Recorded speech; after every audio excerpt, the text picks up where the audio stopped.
1 year Bible reading plan, 1 साल का Bible reading plan. हम पढ़ेंगे 1 कोरिंथियंस 13 चैप्टर, प्रोवर्ब्स 1-2 चैप्टर। 1 साल का बाइबल रीडिंग प्लान हम पढ़ेंगे पहले कोरिन्थियों की पत्री 13 अध्याय, नीति वचन 1-2 अध्याय। हम इंग्लिश में पढ़ेंगे किंग्स जेम्स वर्जन में से, हिंदी में पढ़ेंगे BSI बाइबल में से। धन्यवाद करते हैं पिता परमेश्वर, हम अपने घुटनों के बल आकर पिता परमेश्वर हम कबूल करते हैं अपने मुंह से कि प्रभु यीशु मसीह प्रभुओं का प्रभु है, बादशाहों का बादशाह है। वह हमारा उद्धार करता है, हम उसके देह के अंग हैं, हम उसके देह में सदस्य है। हम कबूल करते हैं पिता परमेश्वर कि हमारा नया जन्म हुआ है, तेरे आत्मा ने, पवित्र आत्मा ने हमको जन्माया है, वचनों से हमको जन्म मिला। हम धन्यवाद करते हैं इस नए समय के लिए जो तूने हमारे जीवन में शुरू किया है, और इस समय को नया बनाते जाने के लिए तेरा वचन सिखाने वाला पवित्र आत्मा हम में मौजूद है। हम धन्यवाद के साथ पवित्र आत्मा तुझे स्वागत करते हैं। हमारा मन, हमारी सोचे तू वचनों के अधीन लेकर आ। हमें नया मनुष्यत्व पहना हुआ, मसीह यीशु को पहना हुआ चरित्र प्रकट करने वाला हमें बना। हमारे अंदर से परमेश्वर का न्याय, धार्मिकता, प्रेम, हमारे गुणों में परमेश्वर के गुण को व्यक्त होने वाला हमें बना। हम इस वचन के अधीन आते हैं। हम अपने जिद को, अपने शरीर के कामनाओं को, वासनाओं को वार देते हैं, क्रूस के ऊपर हम उसे चढ़ा देते हैं, क्योंकि परमेश्वर का वचन हमारे शरीर को तोड़कर हमारे अंदर परमेश्वर का गुण और परमेश्वर के स्वभाव को लेकर आता है। हमने अपने शरीर की अवस्थाओं के हर एक पाप को हमने अपने पैरों के नीचे कुचल दिया है।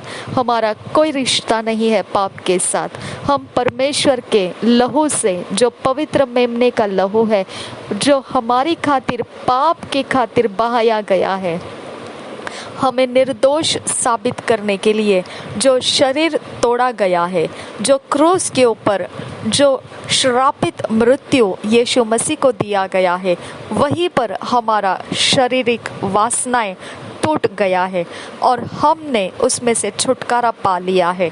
हम परमेश्वर के क्रोध में से बाहर आ चुके हैं। पाप का प्रभुता हमारे ऊपर नहीं है। हमारा प्राण प्रभु यीशु के लहू से धो लिया गया है। हम शुद्ध प्राण के भरे हुए हैं। हमारे अंदर परमेश्वर का वचन भरा जा रहा है। हम परमेश्वर के उजियाले से और सुगंधित द्रव्य से महकने वाले और चमकने वाले लोग हैं। हमारे सामने अंधेरा रुक नहीं पाता है। हमारी कोई टूटी दीवारें नहीं है।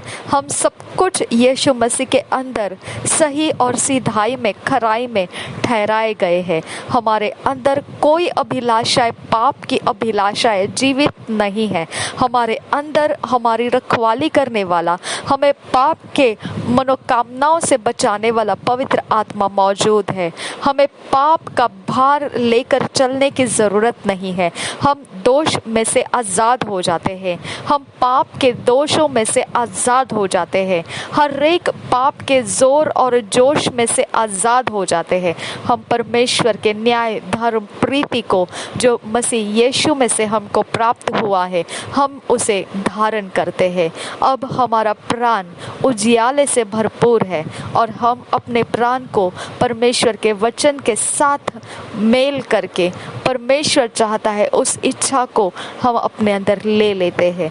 हम परमेश्वर के मनोकामनाओं को पूरा करने के लिए आज का समय हम पवित्र आत्मा तेरे हाथों में देते हैं। तो वचनों के अधीन लेकर आ और हमें परमेश्वर के मन को प्रसन्न करने वाला बना। नासरी यीशु के नाम से मांगते हैं, सुन और कबूल कर मेरे पिता। आमीन, आमीन, आमीन।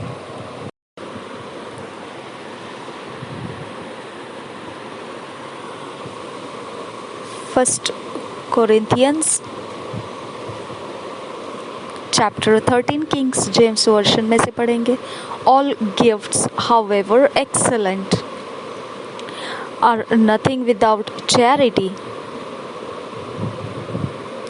The praises thereof. First word से पढ़ेंगे. Though I speak with the tongues of men and of angels and have not charity, I am become as sounding a brass or a tinkling cymbal. And though I have the gift of prophecy and understand all mysteries and all knowledge, and though I have all faith so that I could remove mountains and have not charity, I am nothing. And though I bestow all my goods to feed the poor, and though I give my body to be burned and have not charity, it profiteth me nothing. Charity suffereth long and is kind.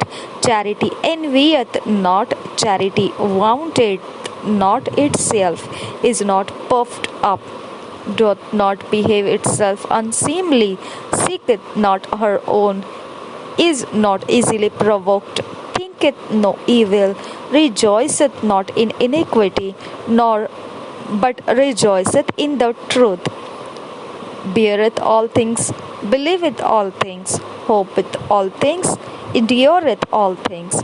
Charity never faileth, but whether there be prophecies, they shall fail. Whether there be tongues, they shall cease. Whether there be knowledge, it shall vanish away. For we know in part, and we prophesy in part. But when that which is perfect is come, then that which is in part shall be done away. When I was a child, I spake as a child. I understood as a child. I thought as a child. But when I became a man, I put away childish things. For now we see through a glass darkly, but then face to face. Now I know in part, but then shall I know even as also I am known. And now abideth faith, hope, charity, these three, but the greatest of these is charity. हम पढ़ेंगे Hindi BSI Bible में से पहले कुरिन्थियों की पत्री 13 अध्याय पहले वचन से. प्रेम सबसे उत्तम मार्ग. पहले वचन से पढ़ेंगे. यदि मैं मनुष्य और स्वर्गदूतों की बोलियां बोलूं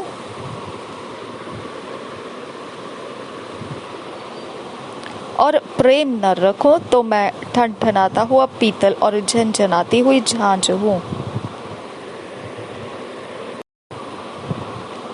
और यदि मैं भविष्यवाणी कर सकूं और सब भेदों और सब प्रकार के ज्ञान को समझूं और मुझे यहाँ तक पूरा विश्वास हो कि मैं पहाड़ों को हटा दूं, परंतु प्रेम न रखूं तो मैं कुछ भी नहीं. यदि मैं अपनी संपूर्ण संपत्ति कंगालों को खिला दूं या अपनी देह जलाने के लिए दे दूं और प्रेम न रखूं तो मुझे कुछ भी लाभ नहीं. प्रेम धीरजवंत है और कृपालु है. प्रेम डाह नहीं करता. प्रेम अपनी बड़ाई नहीं करता और फूलता नहीं. वह अनरीति नहीं चलता. वह अपनी भलाई नहीं चाहता. झुंझलाता नहीं, बुरा नहीं मानता, कुकर्म से आनंदित नहीं होता, परंतु सत्य से आनंदित होता है. वह सब बातें सह लेता है, सब बातों की प्रतीति करता है, सब बातों की आशा रखता है, सब बातों में धीरज धरता है. प्रेम कभी टलता नहीं. भविष्यवाणियों हो तो समाप्त हो जाएगी, भाषाएं हो तो जाती रहेगी, ज्ञान हो तो मिट जाएगा, क्योंकि हमारा ज्ञान अधूरा है और हमारी भविष्यवाणी अधूरी. परंतु जब सर्वसिद्ध आएगा तो अधूरा मिट जाएगा. जब मैं बालक था तो मैं बालकों के समान बोलता था, बालकों का सा मन था, बालकों की सी समझ थी. परंतु जब सियाना हो गया तो बालकों की बातें छोड़ दी. अभी हमें दर्पण में धुंधला सा दिखाई देता है, परंतु उस समय आमने सामने देखेंगे.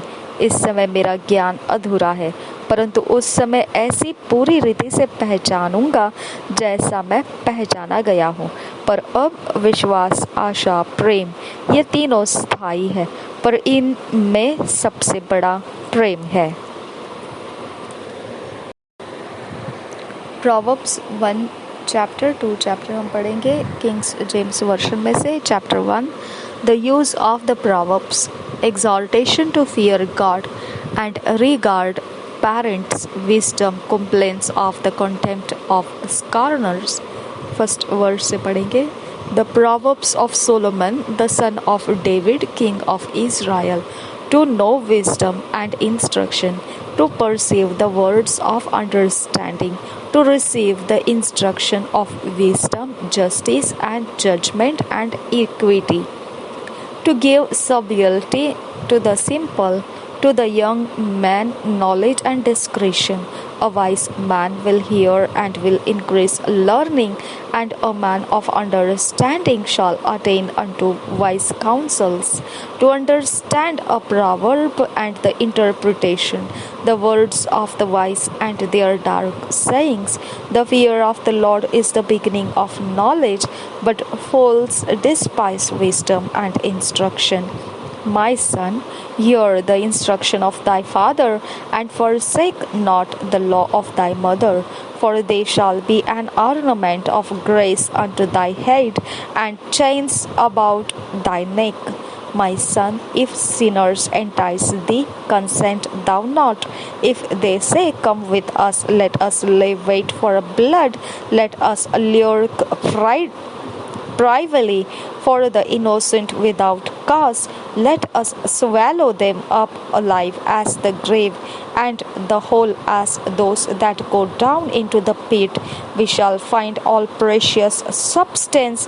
We shall fill our houses with spoil. Cast in thy lot among us. Let us all have one purse. My son, walk not thou in the way with them. Refrain thy foot from their path, for their feet run to evil, and make haste to shed blood. Surely in vain the net is spread in the sight of any bird, and they lay wait for their own blood. They lurk privately for their own lives. So are the ways of everyone that is greedy of gain, which taketh away the life of the owners thereof. Wisdom crieth without, she uttereth her voice in the streets. She crieth in the chief place of concourse, in the openings of the gates, in the city.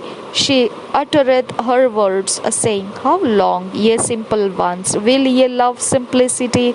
And the scorners delight in their scorning, and fools hate knowledge.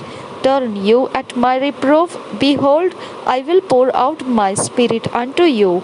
I will make known my words unto you.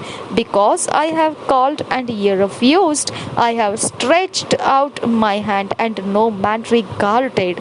But ye have set at naught all my counsel, and would none of my reproof. I will also laugh at your calamity. I will mock when your fear cometh. When your fear cometh as a desolation, and your destruction cometh as a whirlwind, when distress and anguish cometh upon you, then shall they call upon me, but I will not answer. They shall seek me early, but they shall not find me, for that they hated knowledge, and did not choose the fear of the Lord. They would none of my counsel, they despised all my reproof. Therefore shall they eat of the fruit of their own way, and be filled with their own devices. For the turning away of the simple shall slay them, and the prosperity of fools shall destroy them. But whoso hearkeneth unto me shall dwell safely, and shall be quiet from fear of evil. Chapter 2 Wisdom promises godliness and direction to her children. First verse say, My son, if thou wilt receive my words and hide my commandments with thee, so that thou incline thine ear unto wisdom and apply thine heart to understanding. Yea, if thou criest after knowledge and liftest up thy voice for understanding, if thou seekest her as silver and searchest for her as for hid treasures, then shalt thou understand the fear of the Lord and find the knowledge of God. For the Lord giveth wisdom, out of his mouth cometh knowledge and understanding. He layeth up sound wisdom for the righteous. He is a buckler to them that walk uprightly. He keepeth the paths of judgment and preserveth the way of his saints. Then shalt thou understand righteousness and judgment and equity, yea, every good path. When wisdom entereth into thine heart, and knowledge is pleasant unto thy soul, discretion shall preserve thee, understanding shall keep thee, to deliver thee from the way of the evil man, from the man that speaketh froward things, who live the paths of uprightness, to walk in the ways of darkness, who rejoice to do evil and delight in the frowardness of the wicked, whose ways are crooked and they froward in their paths, to deliver thee from the strange woman, even from the stranger which flattereth with her words, which forsaketh the guide of her youth, and forgetteth the covenant of her God. For her house inclineth unto death, and her paths unto the dead. None that go unto her return again, neither take they hold of the paths of life, that thou mayest walk in the way of good men, and keep the paths of the righteous. For the upright shall dwell in the land, and the perfect shall remain in it. But the wicked shall be cut off from the earth, and the transgressors shall be rooted out of it. नीति वचन पहले अध्याय से पढ़ेंगे, पहला अध्याय और दूसरा अध्याय BSI बाइबल में से पढ़ेंगे। नीति वचन का महत्व। दाऊद के पुत्र इस्राएल के राजा सुलेमान के नीति वचन। इनके द्वारा पढ़ने वाला बुद्धि और शिक्षा प्राप्त करे और समझ की बातें समझे और काम करने में प्रवीणता और धर्म, न्याय और निष्पक्षता की शिक्षा पाए, कि भोलों को चतुराई और जवान को ज्ञान और विवेक मिले, कि बुद्धिमान सुनकर अपनी विद्या बढ़ाए और समझदार बुद्धि का उपदेश पाए, जिससे वे नीति वचन और दृष्टांत को और बुद्धिमानों के वचन और उनके रहस्यों को समझे। युवकों को सलाह, यहोवा का भय मानना बुद्धि का मूल है। बुद्धि और शिक्षा को मूढ़ ही लोग तुच्छ जानते हैं। हे मेरे पुत्र, अपने पिता की शिक्षा पर कान लगा और अपनी माता की शिक्षा को न तज, क्योंकि वे मानो तेरे सिर के लिए शोभायमान मुकुट और तेरे गले के लिए कंठ माला होगी। हे मेरे पुत्र, यदि पापी लोग तुझे फुसलाए तो उनकी बात न मानना। यदि वे कहे हमारे संग चल, कि हम हत्या करने के लिए घात लगाए, हम निर्दोषों की ताक में रहे, हम अधोलोक के समान, उनको जीवता कब्र में पड़े हुओं के समान नमूचा निगल जाए। हमको सब प्रकार के अनमोल पदार्थ मिलेंगे, हम अपने घरों को लूट से भर लेंगे। तू हमारा साझी हो जा, हम सबों का एक ही बटुआ हो। तो हे मेरे पुत्र, तू उनके संग मार्ग में न चलना, वरन उनकी डगर में पाँव भी न रखना, क्योंकि वे बुराई ही करने को दौड़ते हैं और हत्या करने को फुर्ती करते हैं। क्योंकि पक्षी के देखते हुए जाल फैलाना व्यर्थ होता है, और ये लोग तो अपनी ही हत्या करने के लिए घात लगाते हैं और अपने ही प्राणों की घात में रहते हैं। सब लालचियों की चाल ऐसी ही होती है, उनका प्राण लालच ही के कारण नष्ट हो जाता है। बुद्धि की पुकार 20 वचन से आगे। बुद्धि सड़क में ऊंचे स्वर से बोलती है और चौकों में प्रचार करती है। वह बाजारों की भीड़ में पुकारती है। वह फाटकों के बीच में और नगर के भीतर भी ये बातें बोलती है। हे भोले लोगों, तुम कब तक भोलेपन से प्रीति रखोगे? हे ठट्ठा करने वालों, तुम कब तक ठट्ठा करने से प्रसन्न रहोगे? हे मूर्खों, तुम कब तक ज्ञान से बैर रखोगे? तुम मेरी डांट सुनकर मन फिराओ। सुनो, मैं अपनी आत्मा तुम्हारे लिए उंडेल दूंगी। मैं तुमको अपने वचन बताऊंगी। मैंने तो पुकारा परंतु तुमने इनकार किया, और मैंने हाथ फैलाया परंतु किसी ने ध्यान न दिया। वरन तुमने मेरी सारी सम्मति को अनसुनी किया और मेरी ताड़ना का मूल्य न जाना। इसलिए मैं भी तुम्हारी विपत्ति के समय हंसूंगी, और जब तुम पर भय आ पड़ेगा, वरन आंधी के समान तुम पर भय आ पड़ेगा और विपत्ति बवंडर के समान आ पड़ेगी, और तुम संकट और सकेती में फंसोगे, तब मैं ठट्ठा करूंगी। उस समय वे मुझे पुकारेंगे और मैं न सुनूंगी। वे मुझे यत्न से तो ढूंढेंगे परंतु न पाएंगे, क्योंकि उन्होंने ज्ञान से बैर किया और यहोवा का भय मानना उनको न भाया। उन्होंने मेरी सम्मति न चाही, वरन मेरी सब ताड़नाओं को तुच्छ जाना। इसलिए वे अपनी करनी का फल आप भोगेंगे और अपनी युक्तियों के फल से अघा जाएंगे, क्योंकि भोले लोगों का भटक जाना उनके घात किए जाने का कारण होगा, और निश्चिंत रहने के कारण मूढ़ लोग नष्ट होंगे। परंतु जो मेरे सुनेगा वह निडर बसा रहेगा और बेखटके सुख से रहेगा। हालेलुया। बुद्धि का नैतिक लाभ 2 अध्याय पहले वचन से। हे मेरे पुत्र, यदि तू मेरे वचन ग्रहण करे और मेरी आज्ञाओं को अपने हृदय में रख छोड़े और बुद्धि की बात ध्यान से सुने और समझ की बात मन लगाकर सोचे और प्रवीणता और समझ के लिए और यत्न से पुकारे और उसको चांदी के समान ढूंढे और गुप्त धन के समान उसकी खोज में लगा रहे, तो तू यहोवा के भय को समझेगा और परमेश्वर का ज्ञान तुझे प्राप्त होगा, क्योंकि बुद्धि यहोवा ही देता है। ज्ञान और समझ की बातें उसी के मुंह से निकलती है। वह सीधे लोगों के लिए खरी बुद्धि रख छोड़ता है। जो खराई से चलते हैं उनके लिए वह ढाल ठहरता है। वह न्याय के पथों की देखभाल करता और अपने भक्तों के मार्ग की रक्षा करता है। तब तो धर्म और न्याय और निष्पक्षता को अर्थात सब भली भली चाल को समझ सकेगा, क्योंकि बुद्धि तो तेरे हृदय में प्रवेश करेगी और ज्ञान तुझे सुख देने वाला लगेगा।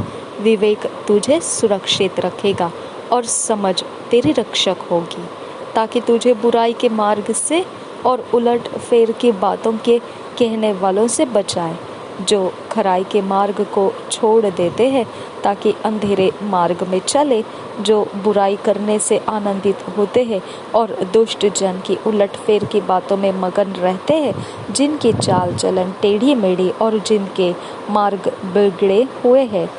तब तू पराई स्त्री से भी बचेगा, जो चिकनी चुपड़ी बातें बोलती है और अपनी जवानी के साथी को छोड़ देती और जो अपने परमेश्वर की वाचा को भूल जाती है।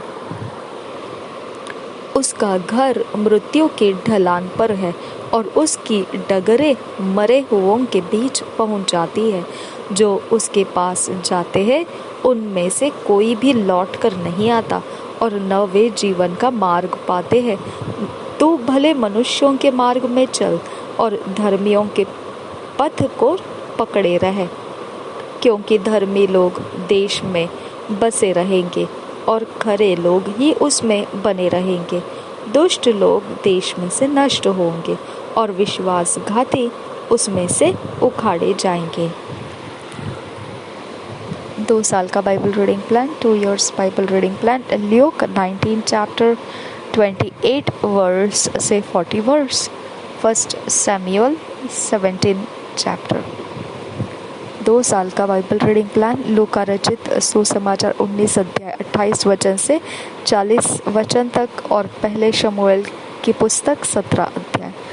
हम 2 इयर्स बाइबल रीडिंग प्लान, 2 साल के बाइबल रीडिंग प्लान को अपने व्यक्तिगत समय में पढ़ेंगे और अपने पर्सनल टाइम में, व्यक्तिगत समय में जब इसे पढ़ रहे होंगे तो हमने अपने प्राण के लिए खास तरीके से ये महीने में, हम आने वाला जो महीना है, हम खास करके अपने प्राण की बहुत ज़्यादा देखभाल करना है। बहुत ज़्यादा, बहुत गहराई से हमने परमेश्वर का वचन अपने प्राण को सिखाना है। अपने प्राण को, अपने सोल को, अपने माइंड को, अपने विल को, इमोशंस को, अपने नॉलेज, विजडम, अंडरस्टैंडिंग को सिखाना है। परमेश्वर का वचन ठोक ठोक कर सिखाना है। ओके, टूट टूट कर सिखाना है। हमने अपने प्राण को जकड़ के रखना है वचन के अंदर, और ये होने के लिए परमेश्वर चाहता है ऐसा हमने करना है। ये परमेश्वर की मर्जी है हमारे ऊपर, हमने उसको इसी प्रकार से ग्रहण करना है। ये उजियाला है, ये रोशनी है, ये जीवन देता है, ये मार्गदर्शन करता है। इसके बिना हम व्यर्थ जाएंगे। ओके, तो इसकी वजह से हमने ये जो महीना है, आने वाला नया मंथ जो है, हमने परमेश्वर के वचन को आज ही से अपने प्राण के अंदर ठोक ठोक कर बिठाना है। ठोक ठोक कर हमको आज्ञा पालन में अपने आप को लेकर आ जाना है। ज़बरदस्ती खींच कर हमने अपने आप को बांध देना है परमेश्वर के वचन के आज्ञा पालन में। ओके, चाहे हमको पसंद आए ना आए, वी डोंट केयर। हमने वहाँ पर अनुग्रह पाया है यही काम करने के लिए, हम वचनों का पालन करें। इसी के लिए हमको पवित्र आत्मा दिया गया है, हम व्यर्थ नहीं जाना है। ओके, तो इस प्रकार से हमको परमेश्वर ने 2 साल के अंत तक बहुत बढ़िया तरह का रास्ता रखा गया है हमारे लिए। हम पूरी तरह से इसका उपयोग करेंगे और परमेश्वर चाहता है वही हम करते जा रहे हैं, और ऐसा होते हुए जाएंगे। परमेश्वर हमको बड़े इस्तेमाल में हमको ढलना शुरू कर देगा। वचन से ढला हुआ व्यक्ति परमेश्वर को प्रसन्न करता है, और जो परमेश्वर को प्रसन्न करता है बहुत कुछ प्राप्त होता है उसको परमेश्वर से, जो हम सोच नहीं सकते हैं, समझ नहीं सकते अपने ज्ञान से, अपने समझ बुद्धि से। ऐसा परमेश्वर हमको देता जाता है।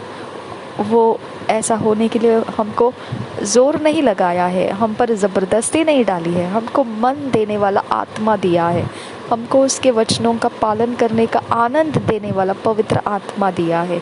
पवित्र आत्मा हमको तैयार करता है वचनों के अधीन जाने के लिए, और उसने ये अनुग्रह का आत्मा हम में रखा है।